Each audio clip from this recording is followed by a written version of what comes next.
आला हज़रत इमाम अहमद रज़ा ख़ान रहमतुल्लाह अलैह फरमाते हैं कि जिसका ज़ाहिर ज़ेवर शरा से आरास्ता नहीं, यानी कि जो ज़ाहिरी तौर पर शरीयत के अहकामात की पाबंदी नहीं करता, वो बातिन में भी अल्लाह पाक के साथ इखलास नहीं रखता।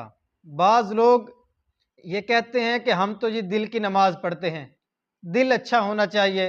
नहीं भाई, ज़ाहिरी तौर पर शरीयत ने जिन अहकामात को हमारे ऊपर लाज़िम किया है, उनकी भी पाबंदी करना ज़रूरी है। पर शरीयत ने हमें दाढ़ी रखने का हुक्म दिया है, हमें नमाज़ पढ़ने का हुक्म दिया है, तो हमें इन चीज़ों का भी लिहाज़ रखना पड़ेगा।